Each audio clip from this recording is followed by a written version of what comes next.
ngasi ai video chu yengbi ba khwai puno poina han makta khwam chang tara lona khunjir ngasi August ki tang kun numit asida ina video semjar bagi maramdi lon gi numit amakhak oi bagi iroina na ngasi asami ofam kaya da mite me chalakli basi yamna nungai ba yamna harau ba ekhoi mite gi oina tasena mikap thokpa numit ama oirakpagi yamna chawrbai khudam amaga loina na mai paglakpagi nungai bdo ekhoi myamna phungdokse tasena di masi mite me yaksi ngasi dagi sahi kya gi mamangda chalaklabani adubu ahal lama isalise isli dau kaya amana mite me yaksi karma mite me na chumbi bano amadi karigi damta generally bano kana na masi achum masi puthorakli bano haimna chingba kaya amu wahangoini ngasi ekona chalakliba mite me yakasi gi mamangda leiramba ariba puya kaya leirik kaya aduga sejet kaya da ishanuro thamlamba kaya amana maram oirga ekoi ngasi mite me yaksi chumi haidra koksam laija chalakpa hokibani aduga ngasi gi lon Bharat Sangvidan gi Nepal schedule da chanduna ngasi Assam district mari da chanam gi damakta samgo mena aya piaktana yam nuwa yam kuba mo eri bese ekhoi mayeksina mapung phana mai paktuna tamba horpagi kalam ju urpagi ni ekhoi Assam government subasi yamna thawai yaune ekhoi iteng pangbi reise maski damakta Assam government gi bakhar thabak tori besil nausin amadi Assam sarkar sigi chief minister masamo jene yamna ikai khumna thagas bo phungdokse tasena ngasi ekhoi Assamda leiba meitei singsi laibak thiraba madi Manipur gi laga sahi kya gi mang gi lag to pham sida leirabani sahi tet khuntak pada chelak bakhar awalan gai bada chelak bakhar nithogi machana pi haripriya thajabda chelak bakhara kuranga neoni thajar bada chelak bakhara adu ekhoi gi anuprabha thajabo tabda lakhi bakhara maram kaya amadi ekhoi Assam sida meitei kya ama lakhi lagabe meitei me amche kalai kari nimit kana kedubda lakpon hai basim ekhoi na khangma ngamse charon ekhoi na khangisi Manipur da dingthaupan khiba singa siga thari yam hebe jar asuk yaw kharba pakhang madagi ngasi phawda iningthau deshe masana jawna palagli be sahi chida Manipur ningthaupan gi da che ekhoi na khang yesuna khaktagi 1891 da sorry 1819 da sahi tat khuntak pa iningthau marjet ki matam da asi khata ekhoi na khangi adu ta sengna Manipur ningthaupan da bisi sahi kun throm doi tramathoi anirak pan khidaba mari pan khidaba sai ta mayam am legi asigi tangka kaya asigi chela khibna ekhoi na mite me yaksi phumbang nadra isal hoba khochal hoba puya da lehoba khara mayam dun maram oiraga ekhoi na masigi keno sina lehoba khara sina phangakpani amuksu sida 1732 da puya mai thagibna maram oiraga ekhoi na puya kaya gi support phangkadabdo adu ekhoi na phangba da wana thoki adu moina mak puya si loina mai thagibna te leiriba puya singji khara paikiba anga mathau sina magi mainda thamo puya kaya amana support orpa aduga maite mek sigi iramba lairik laisu macha kaya mafam kya thesaloba asina ekhoina tasengna sigi khudong jab ekhoi phangmune haibda haibno thog hejening aduga kana gumna ngasi ekhoi maite ki puari si sahi lisingani khakte helaba kaina sahi lisingani surba puari kaina haibse masi tang haimanu thoi maite ki puari si ekhoina isinba khosil hoba aduga ekhoi note hoba haiba tare ko kitang record mo na chingba si tamori se puire haiba maram de khudon tak pijarake ngasi krista ki sahiro lisingani ga kunga mari sure adu maiteina origin poina masana ma puthoki sagol kangge polo Manipur da kanglai pagda polo sana ba hoki hai se Guinness Book of World Records 1991 phone bi matungina 3100 BC hai nei मैं आप जो सुम कोई world Guinness book से अब तक young भी Guinness book of world record ता मेटे ना सगोल कांगी सानबा होकी बसे 3100 BC ने इगिबिस्ट मरम ओइरगा ngasi 2040 sorry 24 प्लस तक सुन तारगदी 3100 to the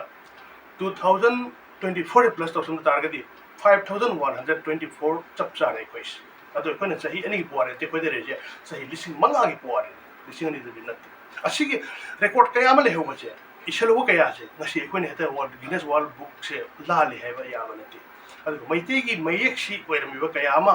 मैतेगी मयेक्सीदा इरम लाइरिक कया अमा तसेंना हारबदा ngasi फावबदे खोना निंगनारिबा इबदो इमो गोविंदगी मपोक मई हाइबदी जन्मकुथि फाव मैते मयेक्ता कोरी मपाक इब्र लई मासे सेंगवा असमाय तोना लईबा कया सी मरक इसली से कया amna ngasi मैते मयेक्से खरमना चुम्मे है खरमना लाल है खरमना कोनुमय ना चुम्मे है खरमने खोगी यारी बोंदा अपोपी खिबो अजा लाइनिंगा ना मिंगना पलबदा नावया फुलो मयेक सम चुम्मे है कया म येना बलेदा अदुबो ngasi kok sam lai mit pana chil til khong thowai jang hu ul ipa matia kok jam rai ba dil dil go do bom mapan sebaga trani pan seba kuntresna chumi hena puthor pa che kram ba matam di puthor pa hokibun hai ba tar kadi masi wai ten tak me thamjage jam sang hai jaro 1958 1969 1976 sahi hom se meite meke dam da lai pa khang phong pe mitin 1958 ke 1969 je hi trama thoi ni adu 1976 pa ke je hi tare mo अदो सही तरा तरे तरा ने पान चंगना फंगबे मिते मयक की मितिन सिदे कोइ मिते मयक से कंफर्म तो ngau की करिना एकोइ मरकता मिते मयक चना तन बहोना बता केस तक सलकबा असिना चुम्बा यारोय मपा लमदगी एक्सपर्ट फुरागा मासे कोइ खन गदबनी मैतेना मस्ते एक्सपर्ट ओइबा यारोय खानि याम चाउन केस तक तक्सिलबो पाव यारोय मजि यांगासो सेमागी मतमदा सेजागी मतमदा मामासामना चिन सोइदे 1979 की कोइ जुलाई तां कुंट्रा मा थोइदा मागी मयम द फम मीटिंग अफ फावदा कोइ तंलागी बिनि मतम दुदा कोइ एग्रीकल्चर की दाइ मोमिंग ने पलर तो प्रचंद्रम नीना स्माइ स्माइ तंग फंग मयम जावि मदुदा पुखलखि बा डॉक्यूमेंट मयम मदु पिसलखि डॉक्यूमेंट मयम सही त्रा त्रे त्रा ने पांचंग होनबदु ngमद्रगा मतम दुदा मणिपुर लैंगाक्सी जनता दोला पुरिगदा नुसिरबा लेबाक्सिना फमसी है 1978 1958 69 अदु 76 है मतलब सुमाय माय पालखि दबि सुमाय खनबि यारोय है 1978 मणिपुर गवर्नमेंट ना मिटे मेक एक्सपर्ट कमिटी मेंबर खर सिंगि हारिबा मेंबर सिंगि कोनुंगि बि यावि छंगाइबा अखोइ माइचौ अखोइ याबा कयाम यावखि अदु मिटे मेकि बरम फना खंगबा जासिं कयाम पुनखि पुलब मतुंगदा खनखि खनबसिदा अखोइगि नावरिया हन लाइंगन अहल नावरिया फुलोगी मयेक सिमसु मतंदु एडवोकेट अखोइगि मुहिंद्रने पोरगा लाखि मासु खनब यावखि खनरबा मतुंगदा ख्वाइदगी चैनबा मयामसि मनुंगसिदा अथिंबा मयामसि मनुंगसिदा ngasi mingone palabada kanglau utra sanglengi maicho puren ma sana konongi huji huji obiriba oja ngare bam kangjia mangangna putrogo document chamri ma phuni thoi 482 document support tori adu ojana chumsi mata fadana specific gi matam hariba matam se 1978 the semiba mete me expert committee gi lupse asina amuk thama panchangna khaneba thama panching mifam je kunmari rak phamme thama pan mifam kunmari pham hai bisi thama mifam ani dikhena phamba admai to na khanaba loire pase hariba 1979 gi july gi tang kunthama thoise yangwaso seya masamaki minister bangor phongba meeting sida pass to khibne meeting me sena chungani hai mate jenaba kaya mani kam jenaba singdudi kanane kari hai bna singdudi ai hairarwai adugo masigi matana jenaba singje puthona wi bakta amuk nainabi matam do khore laiti adu ngasi chanaba horabani chanai sikha kangnam chumna chana rasi hai baje ai haijaning asmana chana gi besna gazette issue december gi sahidu gi june gi sorry august ki tang taru 2000 sorry lising of chapan marifu gi 1980 की अगस्त की तांग तरुक तक अयुब की पुंग तरागा मखाई ता मतम दा all India एजु की थोंग दा मतम दुगी चीफ मिनिस्टर ना एकोई की मिते मयक से असिन तनरगन है ना लोइसंग स्कूल कॉलेज पुना मक छुट्टी पिथोक तुना लिसिंग बसापन मरिफु की अगस्त की तांग तरुक की अयुब पुंग तरा मखाई ता मतम दा मणिपुर पुंबगी न मयक चले न लाउथोखिबनी अदुना ngasi दगी लाउथोखिबा मतम ngasi पावा तारगदी चौराना चाहिए निफू मरी मुख सूर है यारे चौराना ngasi चाहिए कुनमरी में चले कुनमरी अमांगदा 82 2000 चाहिए कुननंगो कुनमरी मगदी चाहिए निफू मरी सूर है यारे ngasi दगी चाहिए निफू मरी ममांगदा मणिपुर की यूनिवर्सिटी मणिपुर स्कूल गयारा तंबा होखरबा मयक अमखक ngasi MA भावर तंबा होरबा मयक मणिपुर यूनिवर्सिटी दा MA power masro arts power tamba hoba mai ama khakki damakta ekoina ngasi kasarda asamda chummiga laliga haina chena bache mase thambirosi asine ina tasengna khwaimyong epun pining iba apinse मसीदा अमुक चुमी Lauren खनबा तारगदी तमखलक्लिबा हौगलक्लिबा अंगांगसिंदा निंगहन्नबा moral down ओइबा असिबु तमजलुरगा कोन करी अकाइबा लेरे कदगे काने खनबा मयम अमा लाकरी मरमदी अखोइरमदा हौजी हौजी कसारदा हाइलाकांडीदा करीमगंजदा सिगी वांगमदा त्रिपुरादा भारत की वांगमदा बांग्लादेशदा लेरिबा अखोइना मयेकसे चुम्मे हाइना खलगा तमबिगदबन आइनो हौजी हाइनग्रिबा हाइजग्रिबा अदुगा डॉक्यूमेंटसिंग पिजग्रिबा प्रूफसिंग मयामसे मयामनसु हेना खंगसु यावरम जाय खंद्रगसु मसी गेजेसिंग थीबदा लोइना फंगदबा ngakतरी करबा मतमदा करी खनगी कमायना तौगिबनो करी तौगिबनो करीगिदमक्ता मैतै मयेकु मैतैना ताबा कांगलीपाक्ता खनगदौरिबनो मसिनि ख्वाइदगी चावबु वहंगी अदुना ताकपति अखोइ मैतैगी लोन मैतैगी मयेकसे नमथबा पाम्बा मसी मांग काबा पामदबा मसी चहनबा पामदबा मी खरा लेखिदबदि नत्ते मतमदुदा हुजिकसु मोइ हिंगम जाय नत्रग सिरम जाय आइना क्लास 3-4 कारकपदवाइदा मखल मथिले ले के आमा फंगसी आई सामक मैतै मेक्स 82 दगी तंबा होखिबनि अदो सही निफुनि थोय सुरे इस मैतै मेक तमाइसे मतमदुदि फोंगमदे सवाना लाइ मपि लाइ फंगमनते मणिपुरी फोंगपा चेफोंग मचा मचा कांगले खोलना चिंगबदा सुमना खक्तगी चेजेट तखरा खरा इरकपदो मदखु इरगा इकोजु मतमम सुने चलकने हाबि थाजबदनो मांगना थमगा तंबा होरखिबनि मतमदुगा आइना ngasiदगी सही निफुगनि थोय वांगना थाजबा होबिदो ngasiदि मंग फाउनबो समानारे ngasiदि लोन गी नुमित पांगथोए मैते मेक मफम गी आरा तंबा होगले आइना चिंगद्रो लेरंबा कोनुंग मयेक ओजा नावरियागी मयेक पुनंग तोथोगा कोक्सम लाई हायदना अखोइ वाकोलोन थिलेल समय अमाइलोन पुको पुयादा लेरिबा मयेक सिमक तसिंग तंबा होरे अदु वाकोलोन थिलेल समय अमाइलोन पुको पुयादा मयेक से लेइका हाइजे कनागो ममने दिसि पुया ममिंग तारम दपसु याय अताबसु लेरंबा जाय पुया सिदा मयेक सि मरमदा करी नो हाइबजे कनागो ममने अमने दि खंगम दबजे अदुना आई हाइफेतन पुया से मयमने जिंगनजगे पुया से सिनि अखोइ वाकोलोन थिलेल समय अमाइलोन पुको पुया हरे पुया से सिनि पुया सि अनिसबा सिंदोको मतमदा पुया से चाही लिसिंग अमगा जुम छोरे मसागी कनागी मतमन सिंगे है मतमदा पामहिबम महाराज की मतमन सिंगे पामहिबना निंथवैबसे 1709 दनि लिसिंग मसाते सुना मापन एडिदा पामहिबना निंथवैगिबनि पामहिबना निंथवैब चाही फरक पदा असि पुया से अमुक सिंदोकी 1710 लिसिंग मसाते तरादा सिंदोकी सि मयेक सिगी आई हाइबेतन खांदोक जेंजेदे सि मयेक सिगी सिदा वारोड पन लोइना इ सिदा लोइना इ सिदा सिदै सेंना सिदा कोक कोक से कोक इ बियो कोक से कमाना थोन किबनो सि वारि याव सिदा अमुक से हांग मा यादे पेरबला लाइ ngasi चाही लिसिंग छोरबला ngasi समायत सम जे कमाय थोन कि समायत उदरा मखल मथे मयाम सिनेजी का कोक सम लाइ वारि पुनमक याव असिगे लाइ से इमाले ब्रेन सिदेबिन मचाने पा लाइन थौदा तंबि हिबलाइ वाकोन थिलेल समय अमाइलन पुको पोया चुमना खक मसे कोइ की अखंग है खरग नगरा के किसन लाइ नते अदो वारी सि खंगदब कयामना लाइक सि उद्रिब कयामना उरगा ओ समाने लेरम बोरे हैना थाजनबगी दमक तरिंगा सिने मे पुन पुया उच्चरिबस अदना कोइ की चिंगनब कया लिबा तारगसो ngasi मैते मे कोइ याना थवा याना तंबिरिब सिंग फम दैना पागल थौना हापनिंग बल लोइना आइना थागत वाइ पिनिंग मसीदा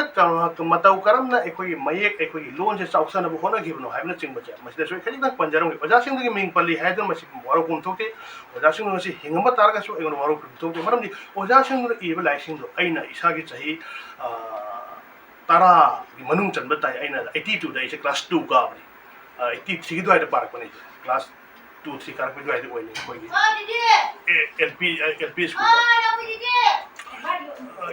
एलपी स्कूल तमकदना अने खितंग का इंगोंदा कनो तौबनी करी है तारे वखल लेजब है तारे को पिंगैगी अखोइगी मतमदु पिक्चर तारसु आइगोंदा लाइरिक पाबगी थाजब अमग लोइना लाइक पाबी हैनबी इंगोंदा लेबदुन ने ngasi मतमदु पागिब खितंग ना इंगोंदा लेहरि अखोइगी मणिपुर अर्जुला आमी बहुब्रहन पोमी कोइसी अर्ज मचानी कहायदना अखोइगी मणिपुर सि महाभारत जाव मणिपुर नि कहानी इरंबा लाइगमा अखोइगी सकनायरबो ओजा मिंगने पंजरबदा आरके जिलजिद इरंबी अदु सोइ फंगनकी अदु ओजादि वारु जदि मरमदि माजु करि मुखंग इरंबा जाय ngasi नत्रे केसु काइति असबाय तौदना अखोइगी ओजा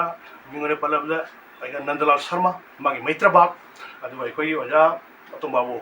ꯑꯩꯈꯣꯏ ꯄꯟꯗꯤꯠ ꯔꯥꯖꯁꯥꯅꯤ ꯍꯤꯟꯗꯨꯅ ꯌꯥꯝꯅ ꯔꯦꯁꯄꯦꯛ ꯇꯧꯅꯔꯤꯕ ꯑꯣꯖꯥ ꯑꯃꯅꯤ ꯃꯥꯅ ꯏꯔꯝꯕ ꯃꯅꯤꯄꯨꯔ ꯏꯇꯤꯍꯥꯁꯇꯁꯨ ꯑꯁꯨꯝꯕ ꯋꯥꯔꯤꯁꯤꯡꯁꯦ ꯐꯩꯔꯦꯡ ꯇꯨꯔꯦꯡ ꯃꯌꯥꯝ ꯑꯃ ꯌꯥꯎꯏ ꯑꯗꯨꯒ ꯈ꯭ꯋꯥꯏꯗꯒꯤ ꯅꯨꯡꯁꯤꯕ ꯑꯃꯅ ꯑꯩꯈꯣꯏꯒꯤ ꯑꯣꯖꯥ ꯋꯥꯍꯦꯡꯕꯝ ꯏꯕꯣꯍꯜ ꯃꯥꯅ ꯏꯔꯝꯕ ꯂꯥꯏꯔꯤꯛ ꯗ ꯍꯤꯁꯇ꯭ꯔꯤ ꯑꯣꯐ ꯃꯅꯤꯄꯨꯔꯁꯦ ꯃꯁꯤꯗꯗꯤ ꯄꯨꯔꯥ ꯑꯩꯈꯣꯏꯒꯤ ꯃꯩꯇꯩꯅ ꯅꯤꯡꯉꯤꯕ ꯂꯥꯏ ꯁꯤꯒꯤ ꯃꯔꯝꯗ ꯏꯔꯝꯕ ꯆꯦꯠꯅꯕ ꯏꯔꯝꯕ ꯃꯅꯤꯄꯨꯔꯤ ꯀꯣꯅꯨꯡꯁꯤ ꯑꯩꯈꯣꯏꯒꯤ ꯀꯕꯣ ꯇꯝꯄꯥꯛꯇꯅꯤ ꯀꯥꯏꯅ ꯏꯔꯝꯕ ꯑꯁꯤꯒꯨꯝꯕ ꯃꯌꯥꯝ ꯑꯗꯒꯤ ꯁꯥꯅꯤꯗꯥꯁ ꯒꯣꯁꯥꯏꯁꯤ ꯄꯨꯌꯥ ꯃꯩ ꯊꯥꯕꯗ ꯌꯥꯎꯈꯤꯗꯦ ꯀꯥꯏꯅ ꯏꯔꯝꯕ ꯑꯗꯨꯒ ꯇꯣꯉꯥꯟ ꯇꯣꯉꯥꯟ ꯆꯦꯞꯇꯔꯁꯤꯡꯁꯦ ꯑꯩꯅ ꯀꯣꯟꯅ ꯂꯣꯏꯅ ꯅꯩꯅꯔꯕ ꯃꯇꯨꯡꯗ ꯂꯥꯏꯔꯤꯛꯁꯤꯡꯁꯦ ꯀꯔꯤ ꯑꯣꯏꯔꯝꯒꯦ ꯍꯥꯏꯕꯗ ꯑꯩꯈꯣꯏꯒꯤ ꯋꯥꯍꯣꯡ ꯃꯇꯨꯁꯦ ꯀ꯭ꯋꯥꯛꯇ ꯄꯥꯟꯁꯤꯜꯂꯒ ꯄꯥꯏꯕ ꯌꯥꯅꯕ ꯍꯣꯠꯅꯔꯝꯕꯗꯣ ꯃꯗꯨ ꯑꯣꯏꯔꯝꯃꯦꯕ ꯉꯁꯤ ꯈꯪꯕ ꯌꯥꯅꯤ ꯑꯩꯁꯨ ꯏꯀꯨꯏ ꯀꯨꯏꯗ꯭ꯔꯤ ꯑꯩꯁꯨ ꯈꯪꯕ ꯀꯨꯏꯗ꯭ꯔꯤ ꯍꯥꯏꯔꯤꯁꯦ ꯆꯍꯤ 30ꯗꯤ ꯍꯦꯜꯂꯕꯅꯤ ꯃꯔꯝꯗꯤ ꯑꯩꯈꯣꯏꯒꯤ ꯃꯤꯡ ꯑꯣꯏꯅ ꯄꯟꯖꯔꯕꯗ ꯉꯁꯤ ꯁꯅꯥ ꯀꯣꯅꯨꯡꯒꯤ ꯑꯣꯖꯥ ꯀꯥꯡꯖꯤꯌꯥ ꯃꯉꯥꯡꯅ ꯏꯈꯤꯕ ꯂꯥꯏꯔꯤꯛ ꯑꯗꯨꯉꯩꯒꯤ ꯀꯪꯂꯩꯄꯥꯛ ꯃꯅꯤꯄꯨꯔ ꯅꯠꯇꯦ ꯍꯥꯏꯕ ꯂꯥꯏꯔꯤꯛꯁꯦ ꯄꯥꯔꯨꯕ ꯃꯇꯨꯡꯗ ꯑꯍꯟꯁꯤꯡꯁꯤꯅ ꯏꯈꯤꯕ ꯂꯥꯏꯔꯤꯛꯁꯤꯡꯁꯤ ꯂꯣꯏꯅ ꯑꯔꯥꯟꯕ ꯉꯥꯛꯇꯅꯤꯗꯅ ꯃꯣꯏꯅ ꯏꯔꯤꯕ ꯂꯥꯏꯔꯤꯛꯁꯤꯡꯁꯤꯗꯤ ꯂꯣꯏꯅ ꯑꯁꯣꯏꯕ ꯉꯥꯛꯇꯅꯤ ꯍꯥꯏꯕꯁꯦ ꯑꯩ ꯃꯇꯝꯗ ꯈꯪꯈꯤꯕꯅꯤ ꯑꯗꯨꯅ ꯑꯁꯣꯏꯕꯁꯤꯁꯨ ꯄꯨꯊꯣꯛꯅꯕꯒꯤꯗꯃꯛꯇ ꯑꯆꯨꯝꯕ ꯂꯩꯔꯝꯗꯕ ꯌꯥꯗꯦ ꯑꯆꯨꯝꯕ ꯂꯩꯅꯕꯒꯤꯗꯃꯛꯇ ꯑꯩꯈꯣꯏꯅ ꯃꯗꯨ ꯄꯥꯕ ꯑꯃ ꯊꯤꯒꯠꯄ ꯑꯃ ꯀ꯭ꯔꯣꯁ ꯆꯦꯀꯤꯡ ꯇꯧꯕ ꯃꯊꯧ ꯇꯥꯏ ꯑꯗꯨꯅ ꯑꯩꯅ ꯄꯟꯖꯔꯤꯕ ꯂꯥꯏꯔꯤꯛꯁꯤꯡꯁꯤ ꯀꯅꯥꯒꯨꯝꯕ ꯑꯩꯈꯣꯏꯒꯤ ꯏꯆꯟ ꯏꯆꯦ ꯑꯍꯜ ꯂꯃꯟ ꯅꯗꯤ ꯐꯪꯉꯔꯣꯏ ꯃꯗꯨꯒꯤ ꯂꯥꯏꯔꯤꯛꯇꯣ ꯍꯧꯖꯤꯛ ꯍꯧꯖꯤꯛ ꯊꯤꯒꯠꯄ ꯑꯉꯥꯡꯁꯤꯡꯅ ꯁꯣꯏꯗꯅ ꯐꯪꯒꯅꯤ ꯑꯩꯈꯣꯏꯒꯤ ꯑꯇꯣꯝꯕꯕꯨ ꯁꯔꯃꯥꯒꯤ ꯃꯅꯤꯄꯨꯔ ꯏꯇꯤꯍꯥꯁ ꯑꯩꯈꯣꯏꯒꯤ ꯑꯩꯒꯥꯅꯟꯗꯂꯥꯜꯒꯤ ꯃꯩꯇ꯭ꯔꯄꯥꯛ ꯑꯗꯨꯒ ꯋꯥꯍꯦꯡꯕꯝ ꯏꯕꯣꯍꯜꯒꯤ ꯍꯤꯁꯇ꯭ꯔꯤ ꯑꯣꯐ ꯃꯅꯤꯄꯨꯔ ꯑꯗꯨꯒ ꯑꯥꯔ ꯀꯦ ꯖꯔꯖꯤꯠꯀꯤ ꯁꯣꯔꯠ ꯍꯤꯁꯇ꯭ꯔꯤ ꯑꯣꯐ ꯃꯅꯤꯄꯨꯔ ꯆꯤꯡꯕ ꯂꯥꯏꯔꯤꯛꯁꯤꯡꯁꯦ ꯃꯗꯨ ꯄꯥꯕ ꯃꯇꯝꯗ ꯑꯁꯣꯏꯕꯁꯤ ꯂꯣꯏꯅ ꯐꯪꯒꯅꯤ ꯁꯣꯏꯔꯤꯕꯁꯤꯡꯗꯣ ꯋꯥꯔꯧꯕꯤꯕ ꯌꯥꯗꯦ ꯑꯩꯈꯣꯏꯅ ꯑꯁꯣꯏꯕ ꯑꯃ ꯍꯥꯏꯕꯁꯤ ꯄꯨꯝꯅꯃꯛꯇꯁꯨ ꯂꯩ ꯑꯩꯈꯣꯏꯇ ꯅꯠꯇꯦ ꯑꯩꯈꯣꯏꯒꯤ ꯊꯪꯅꯕ ꯂꯩꯄꯥꯛ ꯆꯩꯅꯥꯗ ꯖꯄꯥꯟꯗꯁꯨ ꯃꯣꯏꯒꯤ ꯑꯁꯣꯏꯕ ꯃꯌꯥꯝ ꯂꯩ ꯃꯗꯨ ꯎꯔꯨꯕ ꯌꯥꯗꯦ ꯑꯐꯕꯗꯨꯗ ꯈꯜꯂꯒ ꯆꯠꯂꯒ ꯂꯣꯏꯔꯦ ꯂꯣꯟ ꯃꯌꯦꯛ ꯂꯥꯏꯅꯤꯡ ꯍꯥꯏꯕꯁꯦ ꯁꯝꯅꯗꯕ ꯌꯥꯗꯦ ꯂꯥꯏꯅꯤꯡ ꯑꯃ ꯂꯩꯇ꯭ꯔꯒꯗꯤ ꯃꯌꯦꯛ ꯂꯩꯇꯕ ꯌꯥꯗꯦ ꯂꯣꯟ ꯂꯩꯇꯕ ꯌꯥꯗꯦ ꯑꯗꯨ ꯂꯥꯏꯅꯤꯡ ꯍꯥꯏꯕꯁꯤꯅ ꯑꯩꯈꯣꯏꯅ ꯃꯧ ꯑꯣꯏꯔꯒ ꯂꯣꯟ ꯍꯥꯏꯕꯁꯤꯅ ꯃꯁꯥ ꯑꯣꯏꯔꯒ ꯃꯌꯦꯛ ꯍꯥꯏꯕꯁꯤನ ꯃꯅꯥ ꯑꯣꯏꯒꯗꯕꯅꯤ ꯃꯔꯝꯗꯤ ꯃꯧ ꯑꯃ ꯍꯤꯡꯕ ꯃꯇꯝꯗ ꯃꯅꯥ ꯃꯊꯧ ꯇꯥꯏ ꯑꯗꯨꯅ ꯃꯅꯥꯗꯣ ꯀꯥꯏꯗ ꯄꯥꯟꯒꯗꯧꯔꯤ ꯃꯁꯥ ꯃꯊꯧ ꯇꯥꯏ ꯑꯗꯨꯅ ꯂꯥꯏꯅꯤꯡꯅ ꯃꯧꯅꯤ ꯂꯣꯟꯅ ꯃꯁꯥꯅꯤ ꯃꯌꯦꯛꯅ ꯃꯅꯥꯅꯤ ꯑꯗꯨꯅ ꯉꯁꯤ ꯑꯩꯈꯣꯏꯒꯤ ꯂꯥꯏꯅꯤꯡꯒ ꯂꯣꯏꯅꯅ ꯂꯣꯟ ꯂꯥꯛꯏꯕ ꯃꯩꯇꯩꯂꯣꯟ ꯉꯥꯡꯉꯤꯕ ꯃꯩꯇꯩꯂꯣꯟꯁꯤꯒ ꯂꯣꯏꯅꯅ ꯃꯩꯇꯩ ꯃꯌꯦꯛ ꯂꯩꯔꯝꯃꯤꯕ ꯑꯁꯤꯗ ꯑꯩꯈꯣꯏꯅ ꯈꯪꯃꯤꯟꯅꯒꯗꯕꯅꯤ ꯍꯧꯈꯤꯕꯗꯣ ꯍꯧꯈ꯭ꯔꯦ ꯂꯥꯛꯀꯗꯕ ꯃꯇꯝ ꯀꯌꯥꯗ ꯉꯁꯤꯒꯤ ꯑꯣꯏꯅ ꯇꯝꯕꯤꯔꯤꯕ ꯃꯌꯦꯛ ꯉꯥꯡꯉꯤꯕ ꯂꯣꯟ ꯒꯣꯔꯃꯦꯟꯅ ꯁꯛꯈꯪꯕꯤꯔꯛꯏꯕ ꯃꯅꯤꯄꯨꯔ ꯒꯣꯔꯃꯦꯟꯅ ꯑꯩꯈꯣꯏꯒꯤ ꯃꯇꯦꯡ ꯄꯥꯡꯕꯤꯔꯛꯏꯕ ꯉꯁꯤ ꯂꯣꯟ ꯆꯥꯎꯈꯠꯅꯕꯒꯤꯗꯃꯛꯇ ꯃꯅꯤꯄꯨꯔ ꯁꯔꯀꯥꯔꯗ ꯚꯥꯔꯠ ꯁꯔꯀꯥꯔꯅ ꯂꯨꯄꯥ ꯀꯔꯣꯔ 53 ꯀꯥꯏꯊꯈ꯭ꯔꯦꯒ ꯍꯥꯏꯕꯁꯦ ꯅ꯭ꯌꯨꯁꯇ ꯇꯥꯕ ꯃꯇꯝꯗ ꯏꯇꯣꯝꯇ ꯇꯨꯈꯦꯎ ꯆꯨꯡꯉꯤ ꯀꯔꯤꯒꯤꯅꯣ ꯑꯩꯈꯣꯏꯅ ꯃꯇꯝ ꯑꯃꯗ ꯈꯟꯈꯤꯕꯗꯨꯒ ꯉꯁꯤ ꯑꯣꯏꯊꯣꯔꯛꯏꯕꯒ ꯌꯥꯝꯅ ꯈꯦꯠꯅꯕ ꯈꯔ ꯂꯥꯛꯄꯗꯣ ꯃꯇꯝ ꯑꯃꯗ ꯃꯅꯤꯄꯨꯔ ꯂꯣꯟꯒꯤꯗꯃꯛꯇ ꯋꯥꯅꯈꯤꯕ ꯆꯦꯟꯅꯈꯤꯕ ꯀꯌꯥ ꯕꯤꯁꯅꯨꯄꯤꯌꯥꯒꯤ ꯃꯇꯥꯡꯗ ꯄꯨꯝꯅꯃꯛꯇꯣ ꯁꯥꯖꯤꯜꯂꯕ ꯃꯇꯨꯡꯗ ꯉꯁꯤ ꯑꯩꯈꯣꯏꯒꯤ ꯂꯣꯟ ꯑꯃꯗꯤ ꯃꯌꯦꯛꯁꯤꯕꯨ ꯆꯥꯎꯈꯠꯅꯕꯒꯤꯗꯃꯛꯇ ꯚꯥꯔꯠ ꯁꯔꯀꯥꯔꯅ ꯂꯨꯄꯥ ꯀꯔꯣꯔ 17 ꯄꯥꯊꯣꯔꯛꯏ ꯍꯥꯏꯁꯦ ꯀꯥꯏꯊꯣꯔꯛꯏ ꯍꯥꯏꯕꯁꯦ ꯍꯦꯛ ꯅ꯭ꯌꯨꯁꯇ ꯇꯥꯕ ꯃꯇꯝꯗ ꯑꯩꯒꯤ ꯊꯃꯣꯏꯗ ꯌꯥꯝꯅ ꯑꯩꯗꯤ ꯏꯇꯣꯝꯇ ꯇꯨ ꯆꯨꯡꯕ ꯑꯩꯈꯣꯏꯒꯤ ꯂꯋꯥꯏ ꯂꯨꯇꯣꯡ ꯁꯥꯟꯅ ꯇꯨ ꯆꯨꯡꯕ ꯀꯥꯏꯗꯣ ꯑꯩꯉꯣꯟꯗ ꯐꯥꯎꯏ ꯀꯔꯤꯒꯤꯅꯣ ꯑꯩꯅ ꯃꯁꯤꯒꯤ ꯆꯤꯡꯅꯕ ꯑꯋꯥꯕ ꯀꯌꯥ ꯑꯃ ꯑꯣꯏꯊꯣꯛꯏꯗꯣꯔꯤꯕ꯭ꯔꯥ ꯍꯥꯏꯅ ꯅꯩꯅꯈꯤꯕ ꯑꯩꯒꯤ ꯄꯨꯟꯁꯤꯗ ꯇꯥꯡꯀꯛ ꯑꯃꯒ ꯌꯥꯎꯏ ꯑꯩꯅ ꯏꯁꯥꯒꯤ ꯆꯍꯤ 35 ꯐꯥꯔꯛꯄꯒꯤ ꯑꯗꯨꯋꯥꯏꯗ ꯑꯗꯨꯕꯨ ꯉꯁꯤꯗꯤ ꯑꯩꯈꯣꯏ ꯃꯤꯀꯞ ꯊꯣꯛꯑꯦ ꯌꯥꯝ ꯅꯨꯡꯉꯥꯏꯔꯤ ꯃꯇꯦꯡ ꯄꯥꯡꯕꯤꯔꯤꯕ ꯁꯔꯀꯥꯔꯁꯨ ꯅꯨꯡꯉꯥꯏꯖꯩ ꯑꯗꯨꯒ ꯏꯆꯤꯟ ꯏꯅꯥꯎ ꯀꯌꯥ ꯑꯃꯅ ꯃꯐꯝ ꯈꯨꯗꯤꯡꯗ ꯉꯔꯥꯡ ꯅꯍꯥꯟꯃꯛꯇꯗ ꯁꯨꯔꯥꯏꯗꯒ ꯃꯩꯇꯩ ꯃꯌꯦꯛꯀꯤ ꯗꯤꯄ꯭ꯂꯣꯃꯥ ꯍꯧꯔꯦ ꯀꯥꯏꯅ ꯊꯥꯗꯣꯔꯛꯄ ꯂꯥꯏꯔꯤꯛꯀꯣꯟꯗꯒ ꯑꯗꯨꯒꯨꯝꯕꯗꯨ ꯎꯔꯒ ꯊꯃꯣꯏꯁꯤꯗ ꯌꯥꯝꯅ ꯅꯨꯡꯉꯥꯏꯕ ꯑꯃ ꯐꯥꯎꯕ ꯍꯥꯏꯕ ꯇꯥꯔꯦ ꯑꯁꯤꯒꯤ ꯅꯨꯡꯉꯥꯏꯕꯁꯦ ꯃꯇꯝ ꯆꯨꯞꯄꯒꯤꯁꯨ ꯂꯩꯍꯧꯕ ꯑꯣꯏꯁꯅꯨ ꯑꯗꯨꯒ ꯑꯩꯈꯣꯏꯒꯤ ꯇꯝꯈꯠꯂꯛꯂꯤꯕ ꯏꯆꯤꯟ ꯏꯅꯥꯎꯁꯤꯡꯅ ꯊꯋꯥꯏ ꯌꯥꯎꯅ ꯌꯥꯝꯅ ꯆꯤꯡꯂꯦꯝꯅ ꯃꯥꯏ ꯄꯥꯛꯇꯕ ꯌꯥꯗꯦ ꯍꯥꯏꯕꯒꯤ ꯋꯥꯈꯜꯂꯣꯟꯗ ꯉꯁꯤ ꯑꯁꯥꯝꯒꯤ ꯗꯤꯁꯇ꯭ꯔꯤꯛ 4ꯗ ꯄꯤꯔꯛꯏꯕ ꯂꯣꯟꯒꯤ ꯀꯥꯟꯅꯕꯁꯦ ꯃꯌꯦꯛꯇꯣ ꯂꯩꯇ꯭ꯔꯒꯗꯤ ꯑꯩꯈꯣꯏꯅ ꯀꯥꯟꯅꯕꯁꯦ ꯂꯧꯕ ꯉꯝꯃꯣꯏ ꯃꯔꯝꯗꯤ ꯇꯟ ꯍꯧꯕ ꯍꯥꯏꯕꯁꯦ ꯑꯇꯥꯗꯣ ꯀꯔꯝꯕ ꯑꯇꯥ ꯑꯣꯏꯅꯤꯕ ꯃꯊꯧ ꯇꯥꯏ ꯑꯩꯈꯣꯏꯅ ꯑꯗꯨꯅ